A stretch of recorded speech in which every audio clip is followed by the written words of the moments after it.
1065 लोगों ने तोड़ा दम। 24 घंटे में 59,620 कोरोना मरीज हुए ठीक।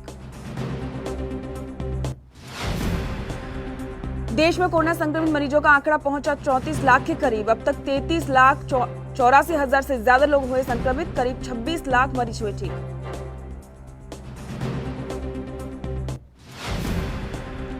सुशांत केस में सीबीआई और ईडी की जांच जारी। सीबीआई ने सिद्धार्थ पिठानी से की लगातार 5वें दिन पूछताछ। ईडी ने रिया के पिता को बैंक ले जाकर किए कई सवाल।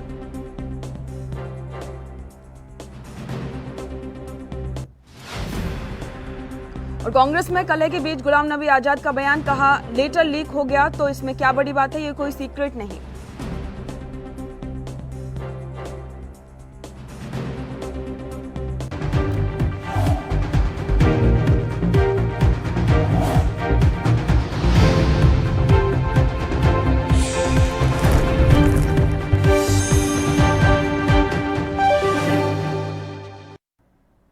नमस्कार, आप देख रहे हैं एडमी न्यूज। आपके साथ मैं हूं पूजा परमार। इस वक्त की बड़ी खबर आपको बता देते हैं। एक बार फिर से देश में कोरोना के सारे रिकॉर्ड टूटे हैं। एक बार फिर से देश में पिछले 24 घंटे में 76,000 से ज्यादा नए कोरोना के केस सामने आए हैं।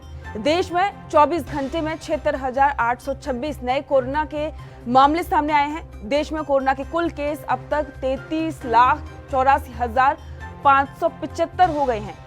देश में एक दिन में 1,065 कोरोना मरीजों की मौत हुई है। और वहीं बात की जाए, देश में कोरोना से अब मौत का आंकड़ा 61,694 हो चुका है। और वहीं बीते दिन की बात की जाए तो 59,620 कोरोना संक्रमित मरीज ठीक होकर अपने घर गए हैं। वहीं अब तक कुल 25,83,063 कोरोना मरीजों को छुट्टी मिल चुकी है। लखनऊ से हमारे संवाददाता पुनीत मोहन हमारे साथ जुड़ गए हैं। पुनीत, जिस तरीके से लगातार कोरोना के केस बढ़ रहे हैं वो कहीं ना कहीं चिंता की बात है। अभी कोरोना के केस में लखनऊ में भी वृद्धि हुई है, क्या कुछ वहां का आंकड़ा है? देखिए, कोरोना लगातार लखनऊ के साथ साथ पूरे उत्तर प्रदेश में धीरे धीरे फैलता जा रहा है और स्थिति कहीं ना कहीं अब भयावह होती जा रही है। हालांकि सरकार का कहना है कि सब कुछ कंट्रोल में है, लेकिन ऐसा है नहीं, ऐसी स्थितियां हैं नहीं कि सब कुछ कंट्रोल में है। क्योंकि अगर हम पिछले 24 घंटे की बात करें तो 5,463 नए मरीज मिले हैं। लेकिन अगर डिस्चार्ज की बात करें तो 4,331 मरीज ऐसे हैं जो ठीक होकर के डिस्चार्ज हुए हैं। पिछले 24 घंटे के दौरान 79 यानी कि 89 लोगों की मृत्यु भी हुई है। और अब तक अगर हम मृत्यु दर की बात करें तो आज की डेट तक लगभग 3217 लोगों की मृत्यु हुई है। 52,309 सक्रिय केसेस हैं। लगातार केसेस बढ़ते जा रहे हैं और जिस तरीके से 5,000 4,000 पर डे उत्तर प्रदेश में कोविड पेशेंट निकलते हैं, लखनऊ में कल की डेट में 792 नए केस सामने आए हैं। लेकिन चिंता का विषय लगातार बना हुआ है और प्रयागराज हाईकोर्ट ने सीधे तौर पर सरकार से कहा है कि रोकथाम के लिए कोई भी प्लान बनाइए। अगर आप प्लान नहीं बनाते हैं तो सीधे तौर पर कहीं ना कहीं हमें एक्शन लेना होगा। जी पुनीत, एक बार और है कि ऐसी भी खबरें सामने आ रही हैं कि जो ग्रामीण क्षेत्र हैं उनके लिए भी जो सरकार ने फंड जारी किया है कि वो वहां पर पुनः सैनिटाइज करें, लेकिन जो ग्रामीण क्षेत्रों में जो प्रधान है या फिर जो वहां के अधिकारी हैं वो ऐसा नहीं कर रहे हैं। देखिए, सीधे तौर पर कहीं ना कहीं कोरोना काल में भ्रष्टाचार भी चरम पर है। कोरोना की आड़ में जो भी फंड पास हो रहा है उसे अधिकारी से लेकर के और प्रधान तक की बंदरबाट करी जा रही। इससे पहले भी फंड पास हुआ था जिसमें हर घर में एक बाल्टी मग के साथ हैंड वॉश, साबुन, कई ऐसे तमाम चीजें थी जो हर घर में देनी थी। लेकिन बहुत ही कम गांवों में ऐसा हुआ और बहुत ही कम घरों में ऐसा दिखाई देता है। सारा फंड केवल और केवल बंदरबाट किया गया। सैनिटाइजेशन जब लॉकडाउन था उस दौरान भी नहीं किया गया, या किया भी गया तो केवल एक बार, और एक बार फिर फंड पास हुआ है। लेकिन सीधे तौर पर प्रधान जो हैं वो इस फंड से मौज कर रहे हैं। कुछ ही प्रधान पूरे उत्तर प्रदेश में हैं जो अपने गांव को प्रॉपर तरीके से सैनिटाइज करा रहे हैं, जो अपने गांव के लोगों का ख्याल रख रहे हैं। वरना सीधे तौर पर कहीं ना कहीं कोरोना के जो कोरोना काल चल रहा है उसके अंतर्गत भ्रष्टाचार भी चरम पर है। जो भी पैसा पास हो रहा है उसकी केवल बंदरबाट करी जा रही है। जी पुनीत, आपका बहुत बहुत शुक्रिया जानकारी के लिए। और इसी के साथ मुंबई से हमारे संवाददाता सत्यप्रकाश सोनी हमारे साथ जुड़ गए हैं। सत्यप्रकाश, अभी मुंबई में कोरोना के क्या हाल है? देखिए, मुंबई में लगातार कोरोना मरीजों की संख्या बढ़ती जा रही है, लेकिन राहत की बात यह है कि मुंबई में जो रिहायशी इलाके हैं वहां पे कोरोना काफी फैल रहा है, लेकिन जो स्लम इलाके हैं वहां पे कोरोना का कंट्रोल काफी हद तक बेहतर माना जा रहा है।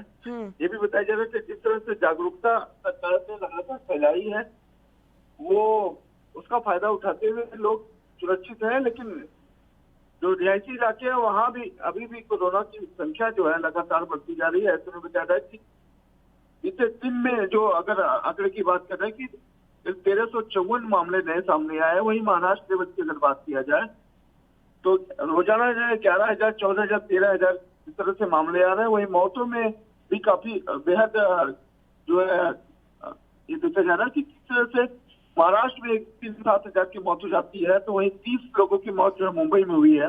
लगातार कोरोना मरीजों की संख्या जो है महाराष्ट्र लेवल पे भी बढ़ती जा रही है। और वहीं अगर आंकड़ों की बात किया जाए तो अब तक 7,23,429 मामले आए, जिसमें 23,444 जो मामले हैं वो मौत दर्ज के तौर पे बताई जा रही है। वहीं अगर दूसरी तरफ में देखा जाए कि जिस तरह से रिकवरी रेट महाराष्ट्र की है या मुंबई की है, वो काफी हद तक बेहतर है। रिकवरी रेट सबसे पहले अगले हफ्ते की अगर बात की जाए तो 72% 466 थी, लेकिन इस बार जो कहा जा रहा है कि 81% रिकवरी रेट हो गई है। तो कहीं न कहीं बड़ी राहत की बात है कि रिकवरी रेट काफी अच्छा है। वही मौत दर की अगर बात करें 3.30 जो है महाराष्ट्र मुंबई का जो है रिकवरी रेट है। जी सत्यप्रकाश, जैसा कि आपने बताया कि मुंबई में जो रिहायशी इलाके हैं उनमें ज्यादा कोरोना संक्रमण फैल रहा है, जबकि जो स्लम्स एरिया है उनमें नहीं है, तो इसके पीछे की वजह क्या हो सकती है? देखिए, सरकार जो है स्लम इलाकों में लगातार छिड़काव कर रही है, लगातार टेस्टिंग को बढ़ा रही है। दूसरी बात है, रिहायशी इलाके में जो लोग टेस्टिंग करवाने के लिए ज्यादा संख्या में जाते हैं, लेकिन स्लम इलाकों में लोग टेस्टिंग से दूर भागते हैं। तो इसका रीजन ये है कि जिस तरह से टेस्टिंग सरकार की जो है लगातार बढ़ाई जा रही है, उसमें जो मामले जो सामने खुल के आ रहे हैं वो रिहायशी इलाके के आ रहे हैं। वही दूसरी तरफ सरकार लगातार जो है स्लम इलाकों में ज्यादा विशेष ध्यान दे रही है। उसका रीजन ये है कि स्लम इलाकों में डेली छिड़काव होता है, दुआ दी जाती है और तमाम बीएमसी मनपा की गाड़ियां जो है स्लम इलाकों में दौड़ती हैं। जी सत्यप्रकाश, आपका बहुत बहुत शुक्रिया जानकारी के लिए। और इसी के साथ दिल्ली से हमारे संवाददाता राजीव तिवारी हमारे साथ जुड़ गए हैं। राजीव, अभी दिल्ली में कोरोना के जो आंकड़ा है वो अभी कितना है? देखिए, बिल्कुल बता दें, जिस तरीके से लगातार जो कोरोना के आंकड़े दिल्ली के अंदर भी बढ़ते नजर आ रहे हैं, तो कहीं ना कहीं ये जरूर है स्थिति थोड़ी सी बिगड़ती नजर आ रही है, क्योंकि लगातार 1,000-1,200 के करीब पर डे के पेशेंट आने लगे हैं। तो कहीं ना कहीं दिक्कतें जरूर हो रही हैं दिल्ली सरकार के सामने भी। तो कहीं ना कहीं दिल्ली सरकार भी पहले भी स्पष्ट कर चुकी है कि ये बाहर के आंकड़े हैं, यानी कि जो ये बाहर के लोग आ रहे हैं वो आंकड़े जो अपने चेकअप करवा रहे हैं ये वो आंकड़े हैं। तो कहीं ना कहीं हर तरीके से कोशिश जरूर की जा रही है, मगर हाँ एक चीज की जरूर इसमें कहा जा सकता है कि जब तक थोड़ा सा जनता भी कहीं ना कहीं अवहेलना कर रही है और कहीं ना कहीं सोशल डिस्टेंसिंग का पालन नहीं कर रही है, सबसे बड़ा कारण एक ये भी है जो जनता अभी तक कोरोना की तरफ शायद अनदेखा करने लगी है। दिल्ली की जनता जो है वो कहीं ना कहीं दिल्ली की जनता को भी जागरूक होना पड़ेगा और कहीं ना कहीं जो सरकार की जो मुहिम है, यानी कि कह सकते हैं सोशल डिस्टेंसिंग और मास्क, सबसे बढ़िया दो चीज इसमें जरूर कोशिश करते हैं कि भाई सोशल डिस्टेंसिंग का जरूर पालन करना, चाहे आप भीड़ के अंदर जा रहे हैं या फिर कहीं खुली जगह के अंदर जा रहे हैं। तो कहीं ना कहीं ये जरूर है, कहीं ना कहीं इन दोनों ही चीजों की अवहेलना की जा रही है, जिसकी वजह से दिल्ली के आंकड़े बढ़ते चला जा रहा है। जी राजीव, दिल्ली के जो सीएम है उन्होंने कहा था कि हमने कोरोना को कंट्रोल कर लिया है और कुछ टाइम के बाद ही हम बहुत ही जल्द कोरोना को दिल्ली से खत्म कर देंगे, लेकिन अब पिछले दिनों के आंकड़े देखा जाए तो अब मामले ज्यादा सामने आ रहे हैं, क्या कहना चाहेंगे? देखिए, एक चीज तो स्पष्ट है, दिल्ली की सरकार जो है वो अरविंद केजरीवाल जी जो मुख्यमंत्री हैं दिल्ली सरकार के, तो कहीं ना कहीं ये जरूर है, उन्होंने कहा जरूर था, क्योंकि ये चीज उन्होंने उस बीच में जो स्थिति बनी थी उसको देखते मद्देनजर रखते हुए कहा था कि हम दिल्ली के अंदर कंट्रोल कर रहे हैं और पूरा लगभग कंट्रोल हो भी चुका था। पर कहीं ना कहीं जो लगातार बाजारों के अंदर छूट दी जा रही है, हर चीज को खोलने की छूट दी जा रही है और यहाँ तक कि जो गाइडलाइन जो फॉलो करवाई जाने के लिए जो अधिकारी बनाए गए हैं, कहीं ना कहीं वहां अनदेखी की जा रही है, क्योंकि जब तक अधिकारी ही गाइडलाइन का फॉलो नहीं करवाएंगे और शायद ये भी नहीं पता लग पा रहा कि किन किन अधिकारियों को बनाया गया है जो गाइडलाइन का फॉलो करवाने के लिए, शायद जब वही गायब है तो कहीं ना कहीं ये जरूर कह सकते हैं तो जनता तो अवहेलना करेगी। कहीं ना कहीं ये जरूर है, पहले जो स्ट्रिक्ट पंथ था, यानी कि गाइडलाइन फॉलो करवाने के लिए जो स्ट्रिक्ट पंथ जैसे पुलिस अधिकारियों को बनाया गया था, सीआरपी अधिकारियों को बनाया गया था कि आपने घरों से बाहर नहीं निकल रहा, मगर अब पुलिस भी इस चीज पे गौर नहीं कर रही है, ना कि सीआरपीएफ के जवान कान गौर कर रहे हैं और यहाँ तक कि जनता भी खुद अनदेखी कर रही है। तो कहीं ना कहीं कारण तो यही है बढ़ने का, क्योंकि जब तक ये चीज सभी मिलकर कार्य नहीं करेंगे और कोरोना जैसी महामारी से नहीं लड़ पाएंगे तो फिर कोरोना से बचाव किसका होगा? किसी का भी बचाव नहीं हो पाएगा, यहाँ तक कि जो मंत्री है उनका भी बचाव नहीं हो पाएगा। जी राजीव, आपका बहुत बहुत शुक्रिया जानकारी के लिए। आपको बता दें कि देश में हर दिन नए कोरोना के केस सामने आ रहे हैं, जो कि सरकार के लिए चिंता का विषय बन चुके हैं।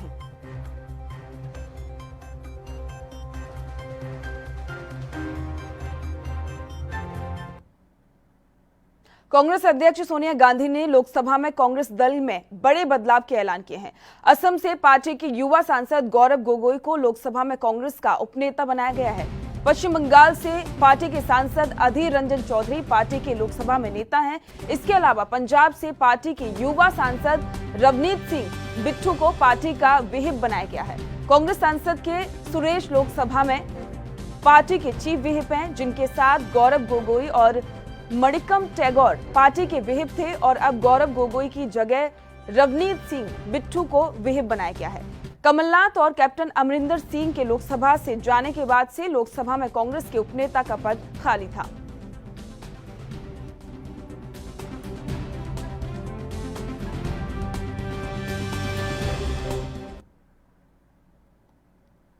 जीएसटी काउंसिल में गुरुवार को लिए गए फैसले पर कांग्रेस ने कड़ा ऐतराज जताया है। साथ ही कहा है कि जब राज्यों को ही सब कुछ डालना है तो फिर जीएसटी काउंसिल का आडंबर क्यों?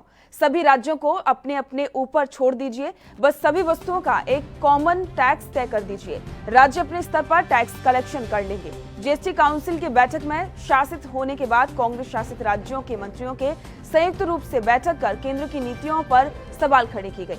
इन सभी का कहना था कि काउंसिल में गुरुवार को जो फैसला लिया गया वह ठीक वैसा ही था जैसे पहले कहते हैं कि हम बड़े भाई हैं, हम सबका देखभाल करेंगे, लेकिन स्थिति थोड़ी सी बुरी हुई तो हम कुछ नहीं जानते हैं।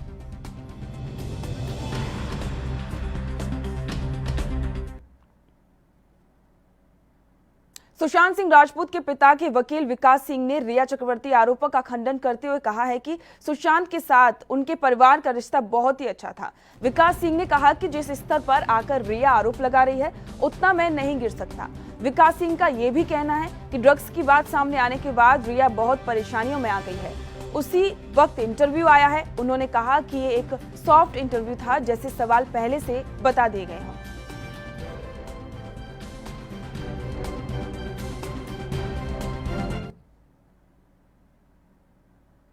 सुशांत सिंह राजपूत मौत मामले में कथित लापरवाही को लेकर भारी राजनीति युद्ध छिड़ गया है।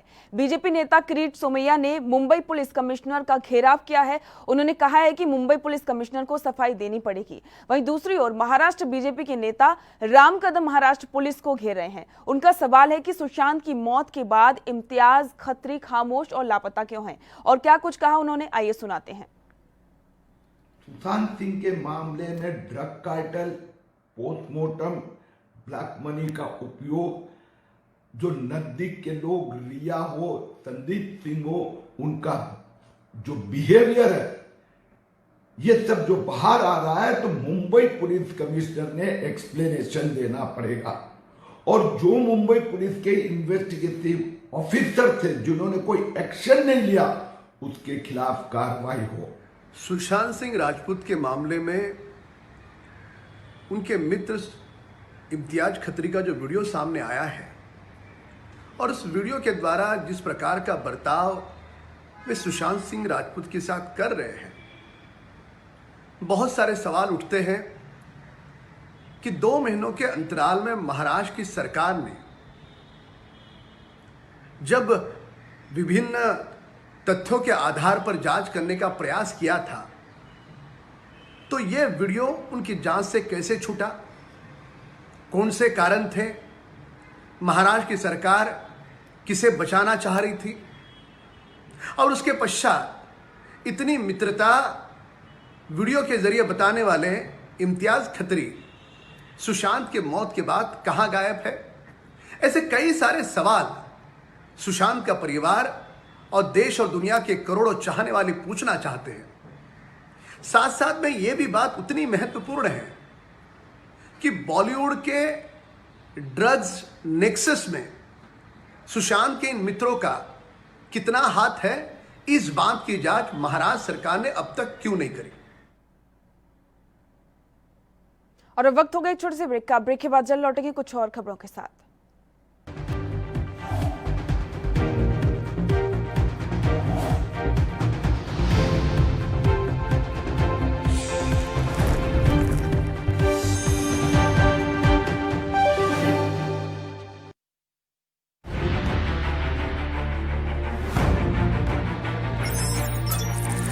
खबर चाहे सियासत की हो या सरकार की,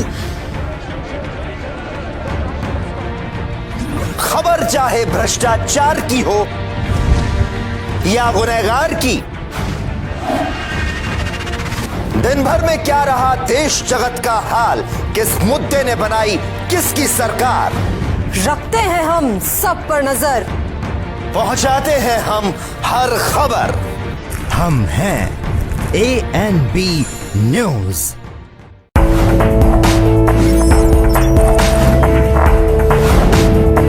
कम ब्रेक और ज्यादा खबरों के साथ देखिए ANB news in channel number पर।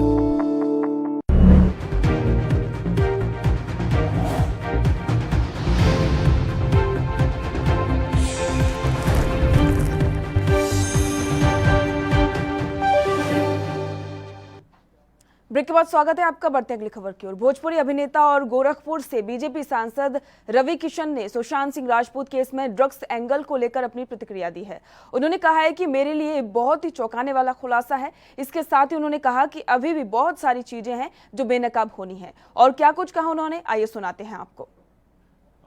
क्वाइट शॉकिंग, मेरे लिए काफ़ी शॉकिंग रहा। हमको पता था, चूँकि हम सिनेमा इंडस्ट्री से हैं, सुनते थे कि लोग ये सब चीज़ें सेवन करते हैं, कुछ कलाकार लोग, लेकिन ये एक कार्टेल होगा, इतना बड़ा एक माफिया होगा, इतने बड़े पेडलर्स इसमें जुड़ेंगे, क्योंकि ये कई 100 करोड़ का, क्योंकि ये बहुत महंगी ड्रग्स हैं, ये काम आदमी अफोर्ड भी नहीं कर सकता। 1 ग्राम में मिलती है, पिल्स में मिलती हैं, बहुत सारे इसके नाम LSD हैं, एक्सटेसी है, MD है, कोकेन है, अनगिनत नाम है इसके, अनगिनत ड्रग्स हैं, कलरफुल ड्रग्स हैं। और ये बड़ी बड़ी रेव पार्टीज़, इसको कहते हैं रेव पार्टी, वहाँ पे।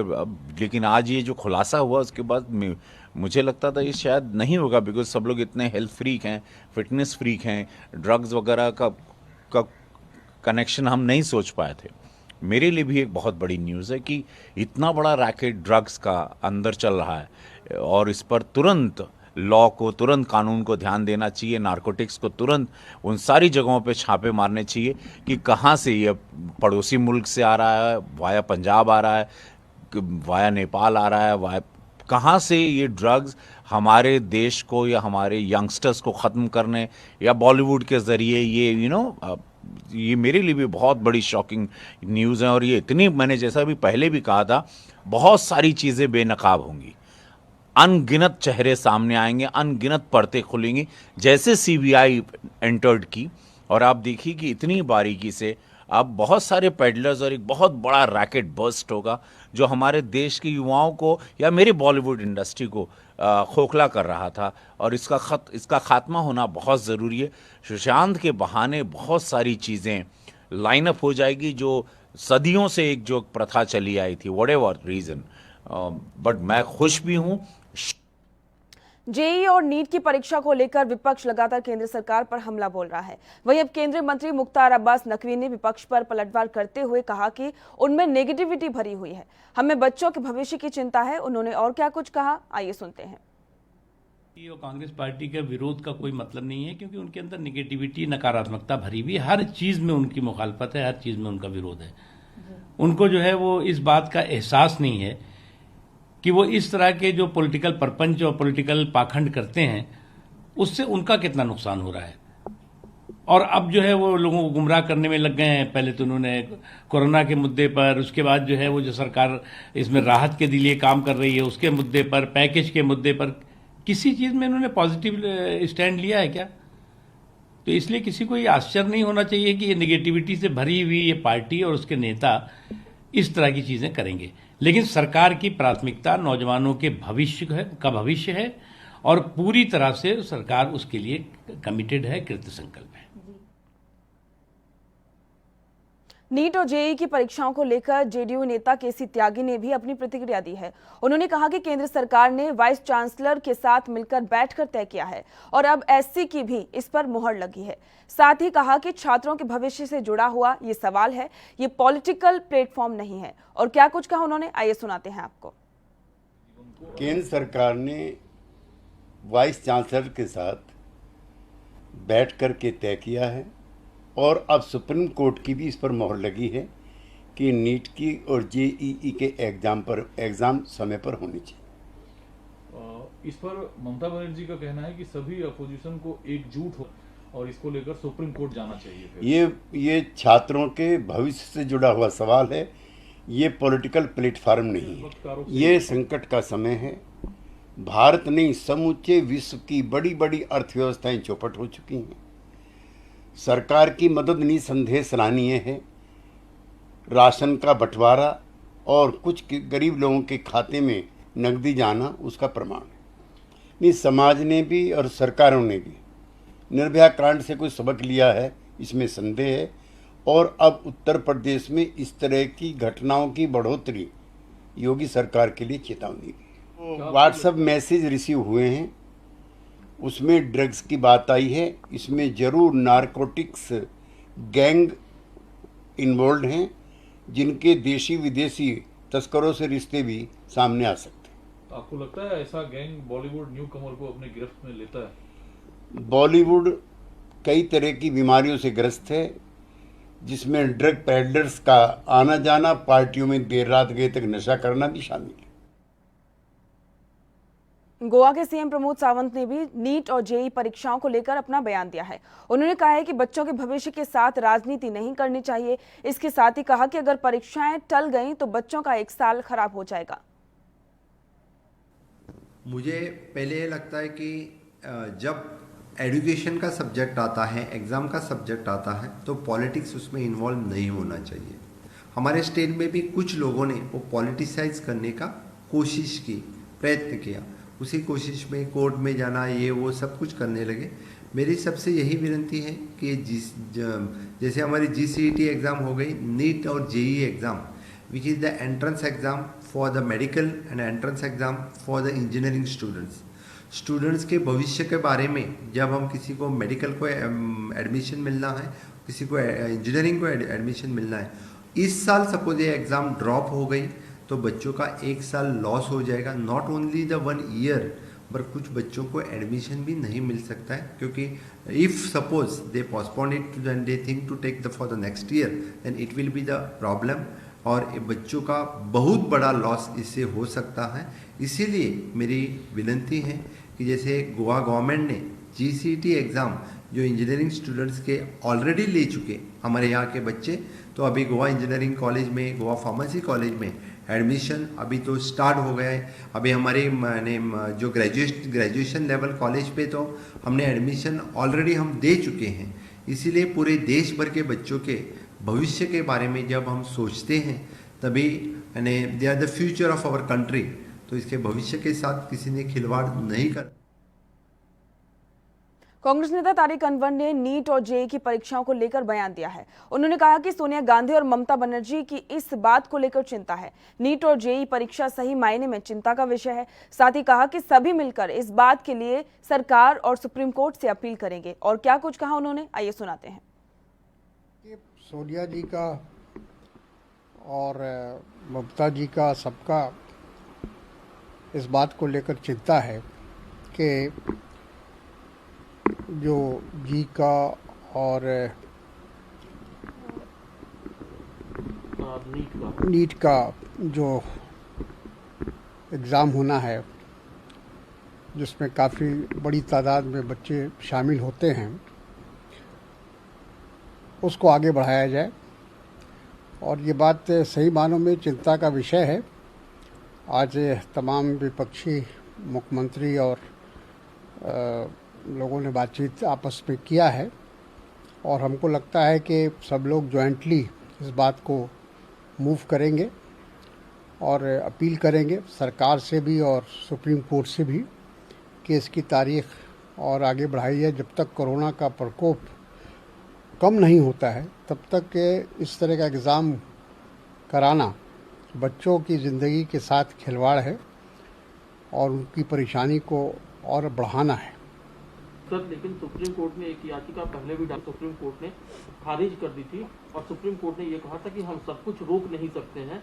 तो आपको लगता है कि दोबारा से अगर इस तरह का अप्रोच होगा तो सुप्रीम कोर्ट इस पर फिर कुछ सकारात्मक? देखिए, सुप्रीम कोर्ट को इस बात को समझना चाहिए। मैं समझता हूँ कि दोबारा पुनः विचार के लिए अगर लोग जाएंगे और सामूहिक रूप से जाएंगे तो शायद सुप्रीम कोर्ट भी उस पर पुनः विचार कर सकता है, क्योंकि ये मामला बहुत गंभीर है। जैसा मैंने कहा कि ये पूरे बच्चों के भविष्य के साथ और उनकी ज़िंदगी के साथ एक प्रकार का खिलवाड़ है। लखनऊ विकास प्राधिकरण ने माफिया मुख्तियार अंसारी के खिलाफ बड़ी कार्रवाई की है। डालीबाग में लगभग 10,000 वर्ग फुट क्षेत्रफल में बनी 2 बिल्डिंग को जमींदोज किया है। ये बिल्डिंग शत्रु संपत्ति पर बनी थी, जो मुख्तार ने फर्जी तरीके से अपनी मां के नाम करा ली थी। बाद में उसने अपने 2 पुत्रों अब्बास अंसारी और उमर अंसारी के नाम करा दी थी। दोनों बिल्डिंग बिना नक्शा के अवैध तरीके से बनाई गई थी।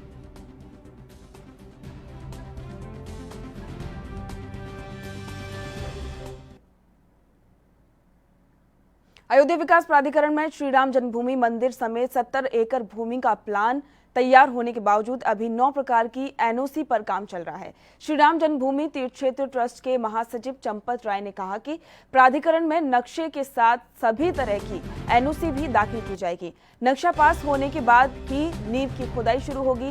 दरअसल 20 अगस्त को दिल्ली में हुई राम मंदिर निर्माण समिति की बैठक में शामिल होकर अयोध्या लौटे चंपत राय ने बताया कि नक्शे पर सहमति बन गई है, लेकिन अब तक इस नक्शे को विकास प्राधिकरण में दाखिल करना है।